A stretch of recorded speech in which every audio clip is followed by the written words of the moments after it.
बिस्मिल्लाहिर्रहमानिर्रहीम। अस्सलाम वालेकुम जी, क्या हाल है, कैसे हैं? आई होप आप सब खैरियत से होंगे। तो जी अल्लाह के फजल करम से मैं भी ठीक ठाक हूँ। तो जी गाइज़, आज की वीडियो में मैं आपके साथ शेयर करूँगा, जैसे कि पिछली वीडियो में मैंने आपके साथ शेयर किया है कि हमने गंदम की बिजाई मुकम्मल कर ली है। गंदम की बिजाई में माशाल्लाह बड़ी अच्छी तरीके से हो गई है, बन्ने वगैरह निकल गए हैं। तो अब उसके बाद जो अगला मरहला आता है वो आता है उसमें उसको पानी लगाने का। ये मरहला जो आता है बहुत हसास और अहम होता है।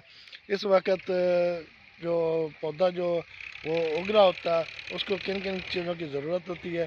तो इस तो जैसे कि आप देख सकते हैं मैं अपनी फील्ड में आ चुका हूँ। तो सबसे पहले हम लोग चेक करते हैं कि माशाल्लाह जर्मिनेशन कैसी हुई है। हाय हाय हाय हाय हाय हाय, माशाल्लाह जी माशाल्लाह। ये देखें जी, जर्मिनेशन बहुत अच्छी हो गई है, एक साथ हुई है। आपको वाज़ेह नज़र ना आ रहा हूँ, जूम करके दिखाता हूँ। ये देखें, ये देखें जी, माशाल्लाह माशाल्लाह जी, अल्हम्दुलिल्लाह। जर्मिनेशन जो है कि बहुत अच्छी हो गई है। तो अब इसको देखते हैं कि ये पानी पर आया है कि नहीं, इसको पानी कब लगाना है। तो जी देखते हैं, आपको जूम करके दिखाते हैं।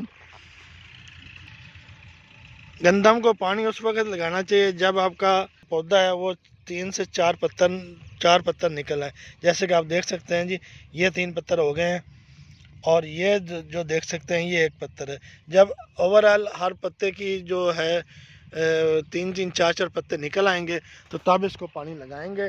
तो अभी ये कुछ पौधों ने 3 3 पत्ते कर लिए हैं, अभी 4 नहीं किए, और कुछ ने किए अभी एक एक है। जब ओवरऑल के 4 4 पत्ते निकल आएंगे तब इसको पानी लगाएंगे और इसको खुराक भी लगाएंगे। जो जो खुराक लगाएंगे वो आपके साथ शेयर करेंगे।